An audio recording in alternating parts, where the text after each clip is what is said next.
Meron din naman. Ako kasi, tahimik ako na tao, pero very, Observant ka rin. observant talaga ako eh. So malalaman mo kung gay siya o hindi. Well, minsan tama, minsan may mga tao mahirap basahin talaga eh. Totoo ba sa kuko, pag tinignan daw yung kuko? Patingnan natin. Oh, etong banda, tingnan natin. Tingnan nyo nga yung kuko nyo, kung madumi o hindi, o bagong gupit, patingin.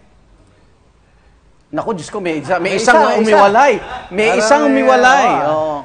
Patingin nga yung dumi sa paa. Sa sapatos, may dumi sa sapatos. Patingin nga. Ayun. Ha?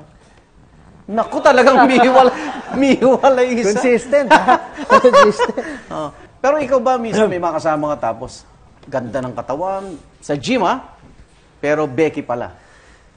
Well, sa mga panahon ngayon, talagang mahirap na malaman. Na. Oo. Minsan yung mga pinakamagandang katawan sa gym, hindi mo alam, yun pala yung...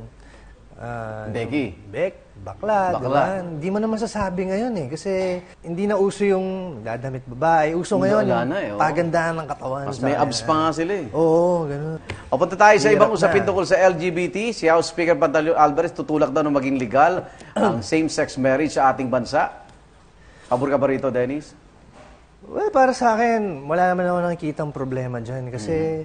Katulad na sinabi ko, iba na rin talaga yung panahon ngayon eh. Okay. Yung mga tao, matalino na sila, sinusunod nila kung ano yung gusto nila.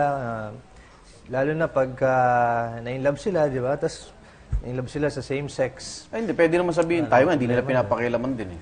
Yun naman. Diba? Hindi naman sila nakakaabala, hindi nakakaperwisyon, hindi sila mga salot. Oh. Wala nakikitang problema dyan.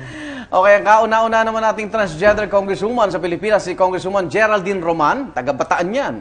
Tinutulak naman ang anti-discrimination bill para sa ating LGBT communities. Ayon sa kanya, sa kagustuhan niyang maparusahan ng sino mang magdi-discriminate base sa sexual orientation o gender identity.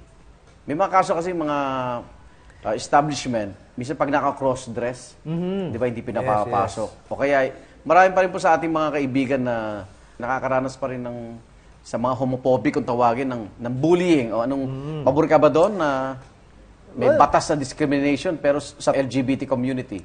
Well, maganda na rin yung magkakaroon ng ganyan dahil, yun na, syempre maraming naabuso, maraming hindi nare-respeto, pero kung isipin mo, syempre pare-pareho tayong mga tao eh. Kailangan magkaroon tayo ng mga